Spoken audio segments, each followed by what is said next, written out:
Hello everyone, welcome to today's Snack and Learn webinar. Just mentioning the housekeeping items briefly.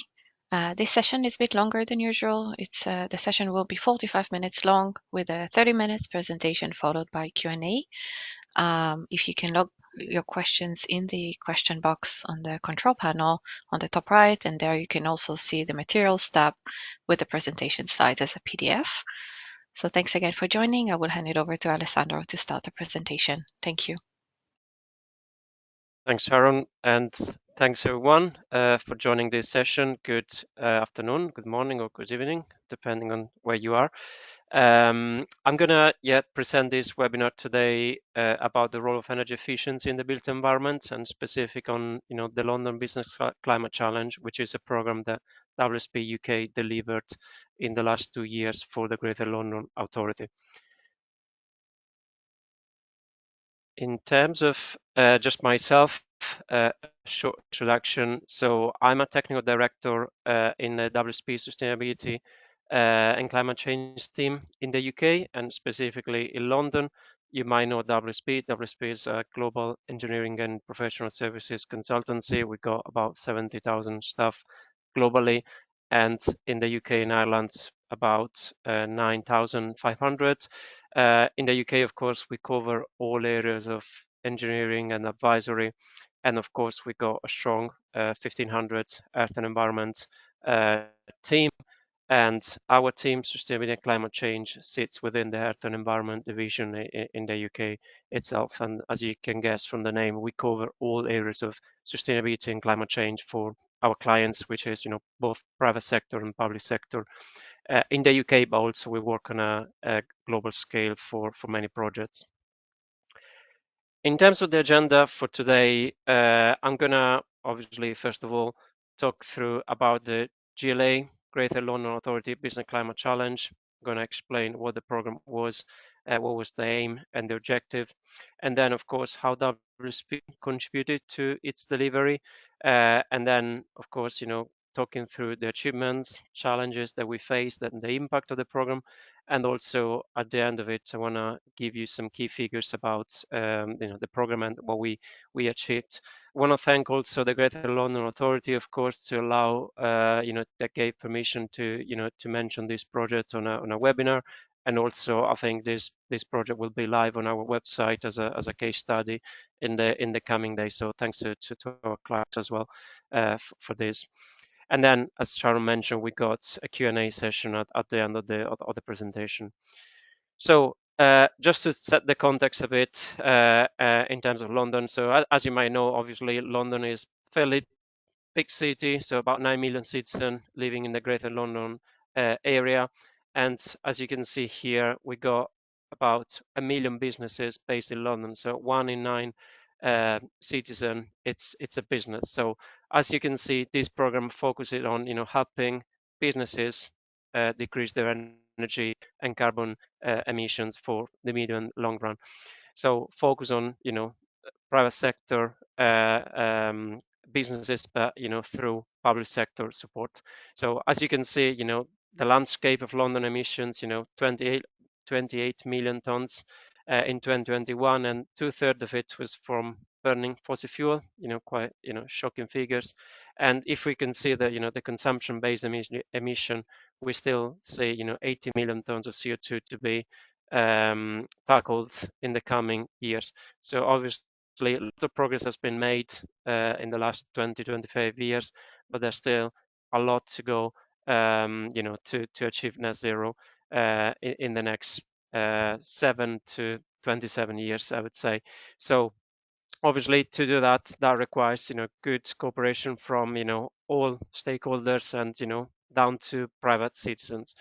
Hopefully with this program I'll give you some background and some lessons that we learned from it, especially how to support businesses, especially small businesses, to make progress against carbon emissions and energy usage.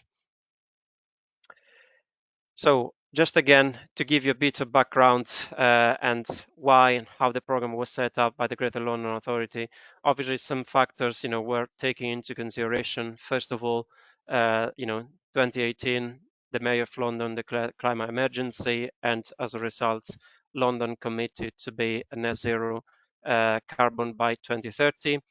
Of course, we had the pandemic, and following up from getting out from the pandemic in 2022, there was strong focus on clean and green recovery. So of course, focusing to cut carbon emissions, but at the same time support green jobs and skills in the London area, and of course, tackling London commercial and industrial buildings was very big focus of this program, as they make about a third of the capital carbon footprint. So all these components had a major role to the program set up.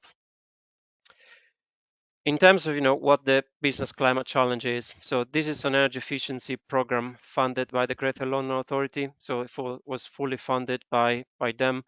The program was delivered and across about a year and a half, so from August 22 to March 2024, so fairly long program. And the aim of the program was to use consultants like ourselves to deliver advice to help London-based businesses decarbonize in the next years. There was target participants for the program were SMEs, so small and medium enterprises, which have a London-based workspace, so a building that they use in London for their daily operations. So SMEs and decarbonization was really the focus of of this program. In terms of what WSP did across the timeline of the program, WSP UK was appointed as program delivery unit provider. So essentially, we led the consortium, the small consortium delivering the program.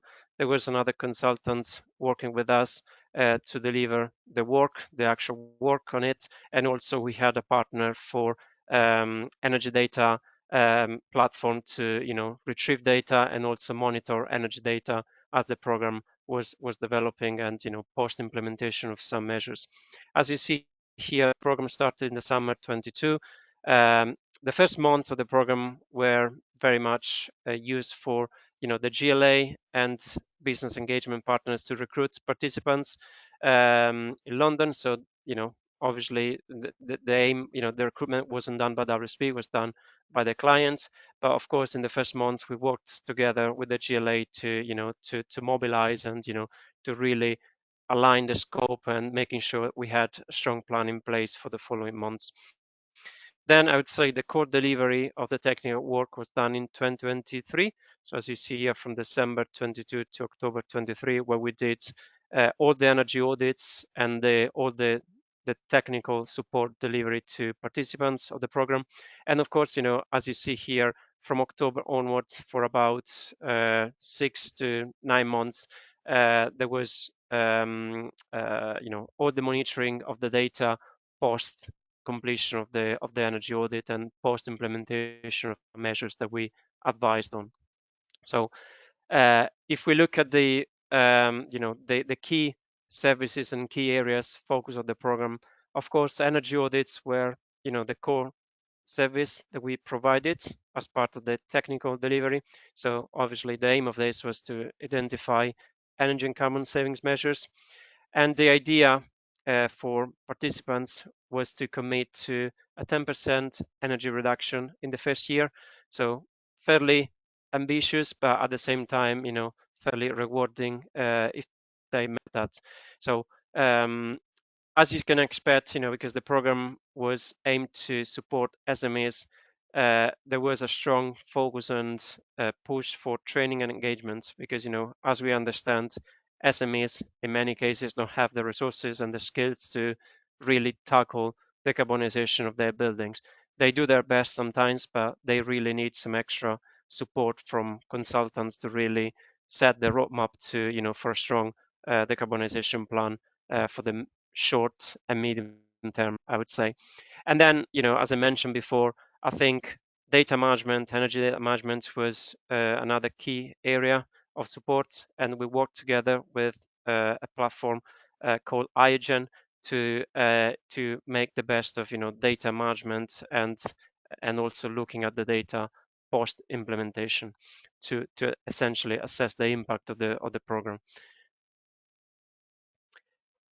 In terms of some numbers about the scale of the program, 225 businesses were supported in the program.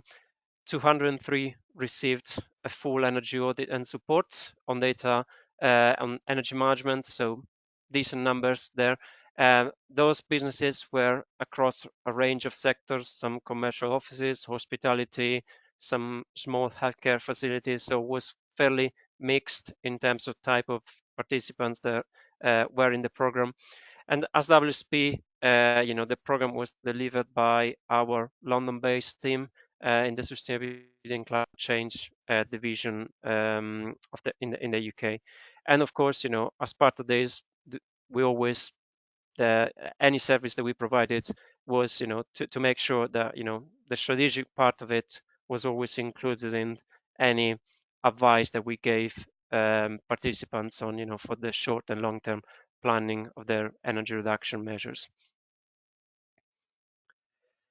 Now I'm going to talk through really the key steps of the energy audits, energy support, the technical support that we delivered through the energy audits, which we can, I would say, split into three main steps.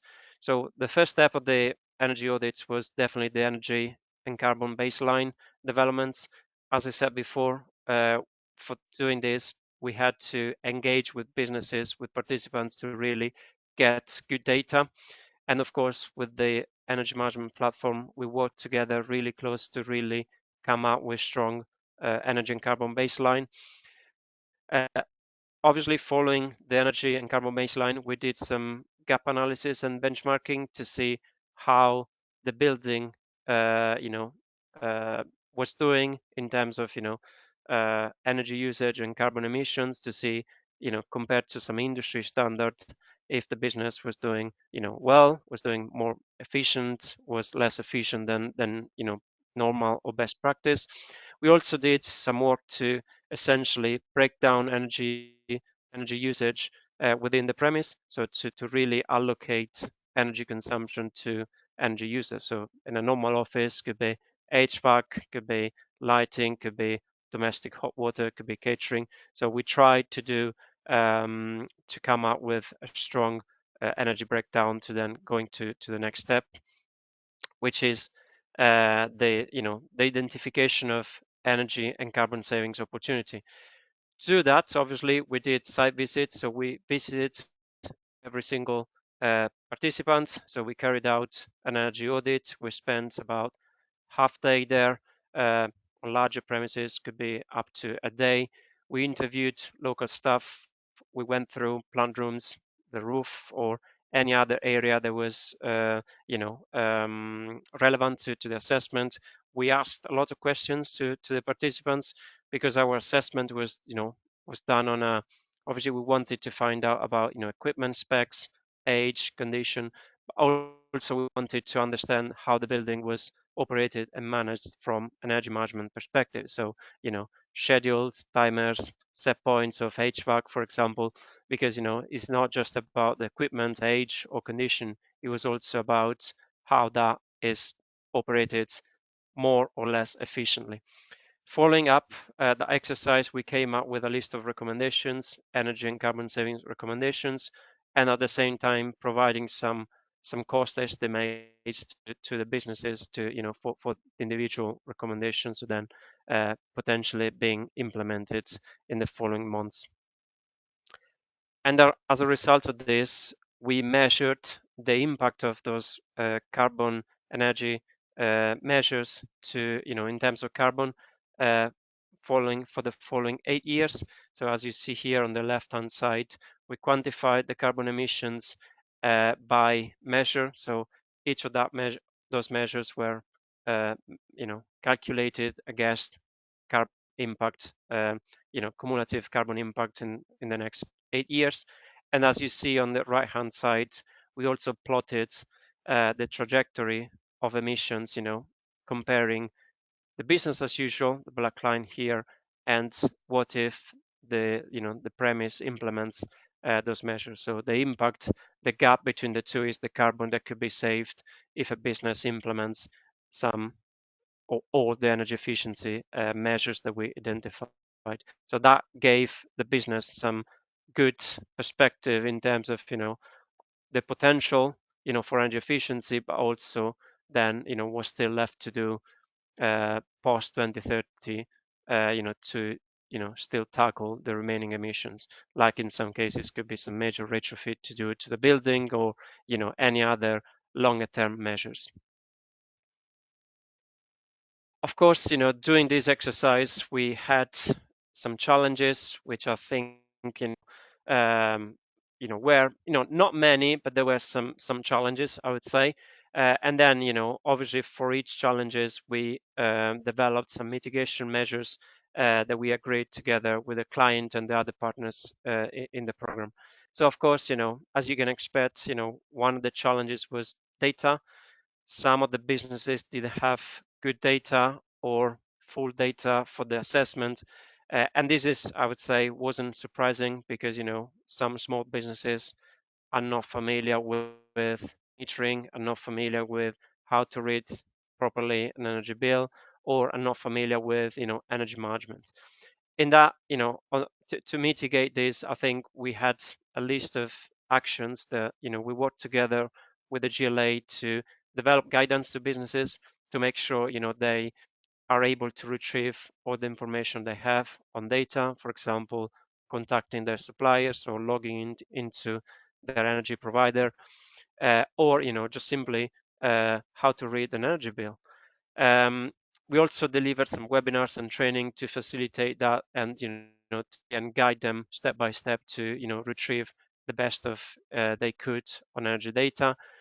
We also, of course, provide some practical advice when we did the site visit. Obviously, a typical example was how to read a meter, how to find out if a meter is a smart meter or not smart meter. So all of this was measures to really mitigate the issue with data.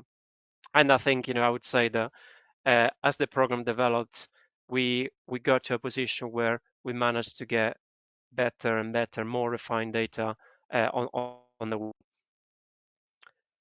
Another challenge, again, sort of expected, was the fact that some of the participants didn't have the technical knowledge to really give us some technical information or give us some technical specs that we needed for the assessments. But again, this is not because it's their fault. It's just because SMEs in some cases don't have capacity or the full support, full resources to do this. So what we did to mitigate that was really we developed any guide, any reports or anything that we delivered in a style and wording that could be accessible to everyone. So even non-technical staff could get access to it and make good use of the work that we gave. Of course, again, as part of this, there was a strong element of training, and we also we provided one-to-one follow-up support to participants. So following up the energy audit reports, we had sessions one-to-one to explain, all the findings, all the opportunities, and we answered, any question they had. And I think, that was, I would say, quite successful because it was, the one-to-one is always dedicated and is always, ad hoc support to clients. One of the last challenge that I think, having that as a third um, point is the relationship of some of the businesses with landlords, because most of the participants don't own the buildings, so they just lease the building from the landlords. So of course, to make the best of this program, they had to engage with the landlords and get permissions from data, or in some cases get permission to implement measures. So what we did as part of this, we had a proactive approach, I would say, to landlord to explain what the program was about. And in some cases, we brought the landlords into the program itself, because some of the landlords have their own buildings, their own operations in London, and they just participated to the program as participants on their own. And I think the engagement with the landlord was really to send them a message about implementing or investing in a more efficient building is a win-win, because it's a win for the tenants, of course, but it's also a win for the landlord, because their assets will be more valuable in the medium long run. So I think all this work of engagement with landlords was, uh, I would say, effective, because we went down to explaining really the strategic value of the program, and the strategic value of investing in energy efficiency and carbon reduction measures for the medium and long term. So to just wrap up, I think the key innovation of this program, I think for me the key factor that was very successful was we energy audits been around for a long time. Obviously, they always part of a more efficient building. They've been effective in providing advice to to users that uh, have potential for to have a building more efficient. But I think here the key innovation was to bring all the components together. So getting good data and having a data management platform on board really helped to um, be good at baselining, and be good at understanding the impact of the program, because measuring the before the implementation and after the implementation was is the only way you can measure the impact. And obviously the technical assessment, and also I would say the engagement, stakeholders engagement, and really be um, proactive on speaking to those participants and explaining uh, technical things on a simple language, I think was really key here. And I think the program was successful because it was replicated in a smaller scale and more um, localized by other boroughs in London, like Camden and Brent, which we WSP are delivering that program for them, and also Southwark Council uh, are set up and working on a similar program in the borough. So I think it is very good outcome of this sort of working setup. Just now to give some figures about the achievements of this, I think if we put together some very some figures about the potential of the recommendations that we gave in terms of energy efficiency and carbon savings, if we split this into less than 5 year payback and longer than 5 years, the shorter payback measures had an impact, could have an impact, because obviously not all of them have been implemented yet, but we identified about £1.5 million savings per annum, which equals to about 10 million kilowatt hours of energy savings per annum, which is, I think, a good and decent results for a small size participants. At the same time, obviously, looking at the long run, and measures that have an impact on carbon more than a business case, as we see here, although there's very high impact, at the time of the program, there weren't good business cases for it. But I think one of the reasons was because, the energy tariffs that we used at the time were still coming down from, fixed contracts or old tariffs that were prior to the energy crisis. So if we replicate these calculations now, I think there's definitely financial savings for those measures as well. So the scale of advice obviously was the sum of these two to participants, which I think was very decent outcome of the program on its own. And now, obviously, that was the advice. Now, if we look at the actual savings that we achieved, so in 2023, in the first 9 months of it, we could see that the average savings were in the region of 7.1%, which I think was on track to for the first year to get to the 10% savings. And 45 participants exceeded the 10% target already just after 9 months. On a rolling basis, after we delivered the audits. But now, obviously, we still haven't got the figures for 2024. But if we look at now, the first 9 months of 2024, we can see that very encouraging results. So most of them, on average, we got out savings of 20% compared to the baseline, which is a really good results.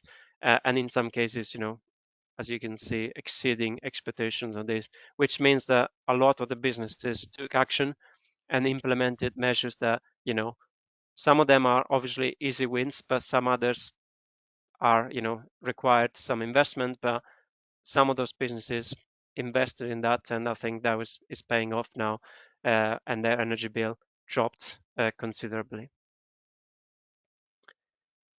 Just to wrap up now, I think in terms of lesson learned, again, I think the lessons learned on this program would sit around energy data, as I just mentioned a few times. I think having good data and being proactive on gathering good data is really key for this type of program, but generally for any assessment that we do on energy and climate actions, where we got data not available or metering issues or some metering, I think really investigating what the issues are, or being proactive on getting good data is really key, because that allows to measure the business or any baseline, but then also allows to measure the impact once you implement a measure.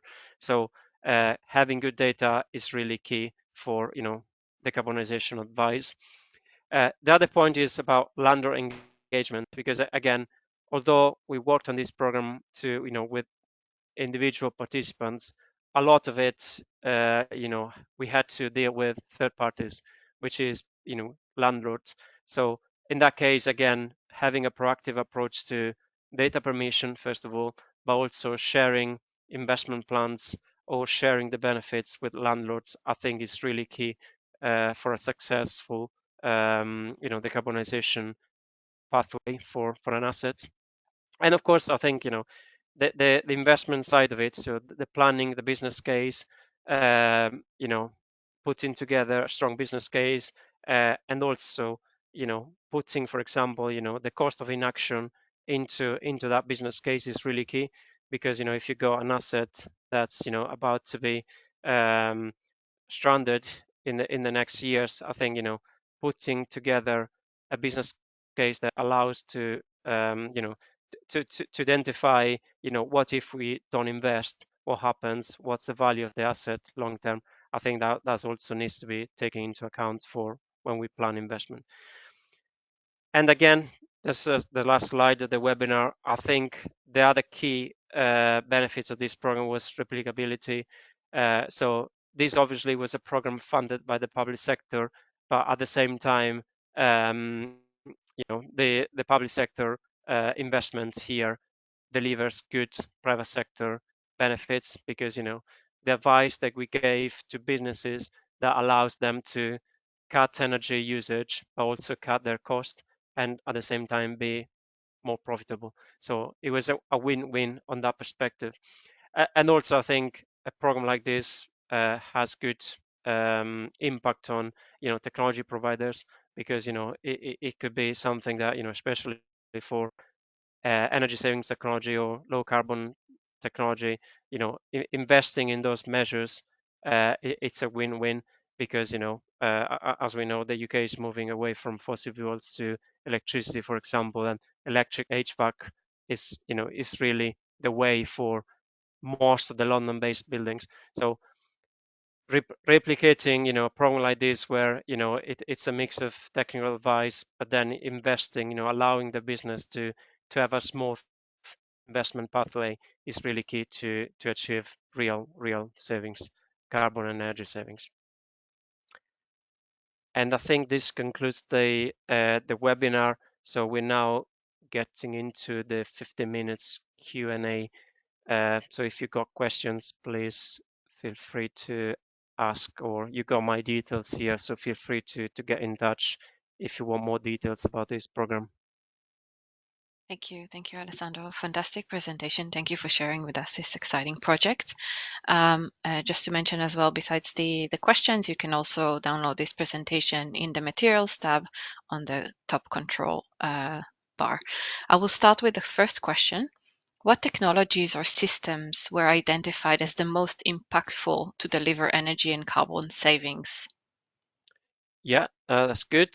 Yeah, so I think as part of this program, I think, although it was fairly mixed in terms of sectors and type of buildings that we worked on, but I think there were some really key areas of focus for energy savings. I think that the most obvious was set points and behavior changes, which is again is not technology related, but it is definitely is indirectly technology related. So being better at managing HVAC systems in terms of control, timers, schedules, or improving your BMS systems, I think that will save straight away energy. Other areas of that we found good potential was obviously still lighting systems, although I think this was good progress made in the recent years, but there's still some potential on lighting systems, especially on controls in some cases. Other type of savings identified were around obviously HVAC equipment upgrades, so where you got very old air handling units or very old chillers.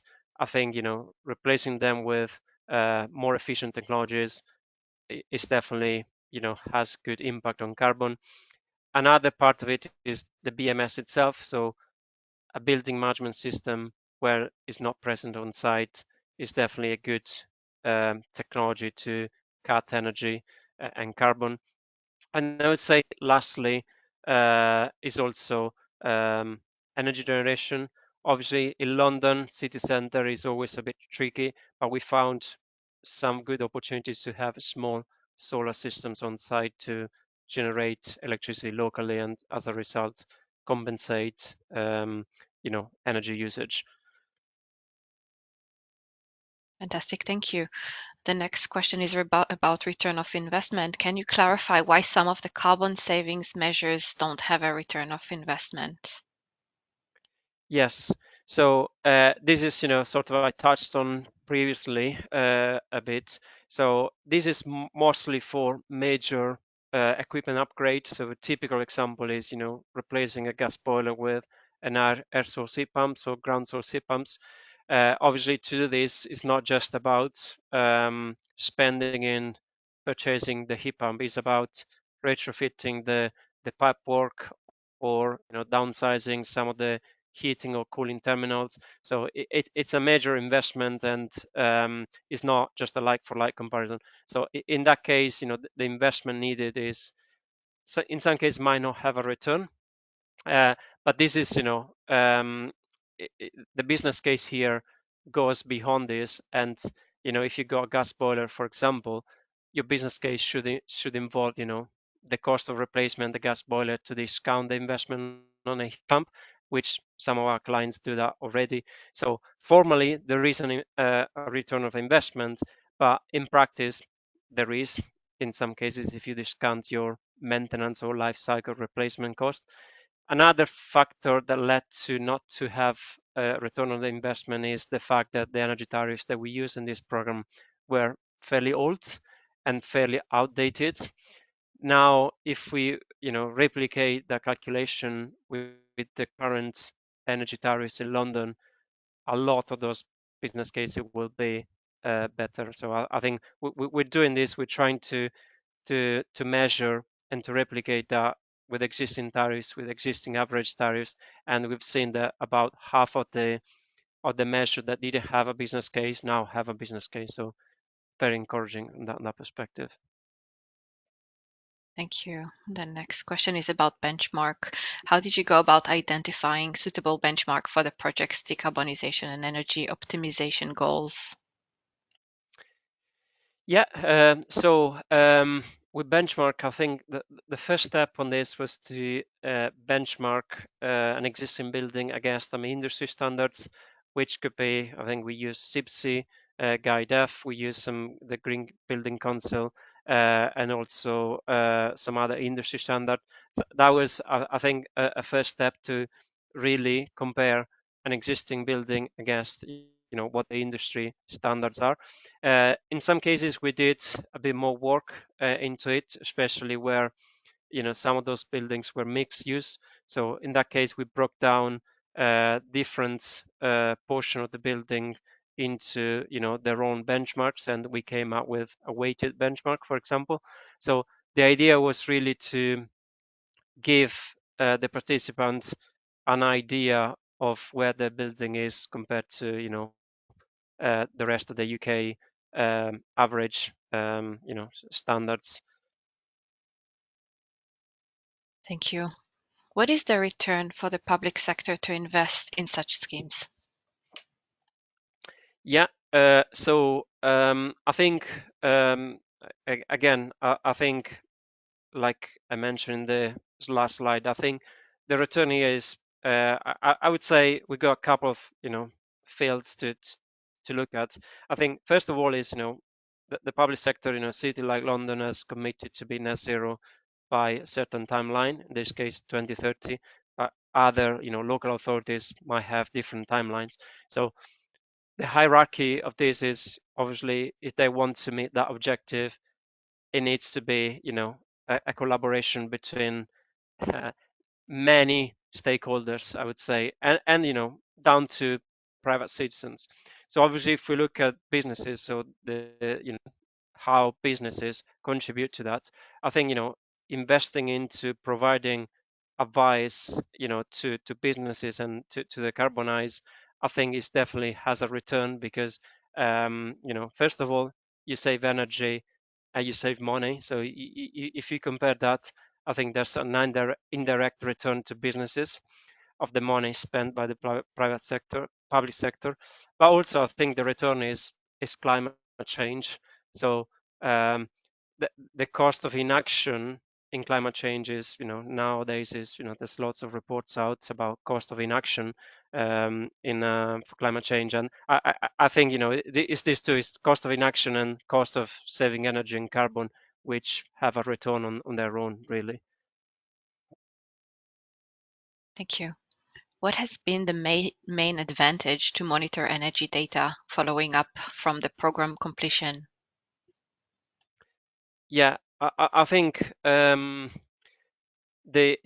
key advantage was for someone who's implemented a measure to really see the impacts, because in many cases we do a lot of estimates, consultant estimate that, or technology providers or contractor make estimates about how much energy you can save, but then having a direct monitoring of your energy usage and see your energy usage week by week live.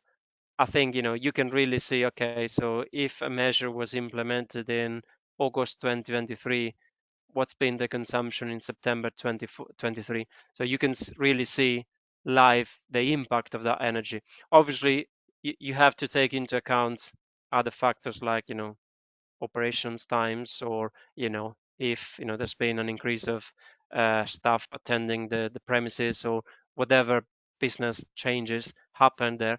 But if that was consistent across the implementation timeline, you could really see you know the impact, and you can prove that that measure has delivered X amount of carbon energy savings. So I think the and I think keeping that monitoring live for months, it's also was also a good um, behavior advantage, because businesses that, for example, didn't used to look at energy bills in such details, I think now they have a methodology to really be on top of energy and really see if there's a spike in energy usage at some point, why is that, or why don't we investigate what happened there. So I think it was first of all to assess and quantify the impact of the measure itself, but it was also a behavior advantage to really becoming a framework, and an ongoing practice to look at the data on a weekly or monthly basis, for example. Thank you. I will take the last question. Could you share with us if WSP in the UK is involved in any other similar schemes at the moment? Yes, so WSP is working with Camden and Brent, in the local business climate challenge. This is all public, so we're working with them to provide support to more than 100 businesses in those areas. And I think the setup is similar.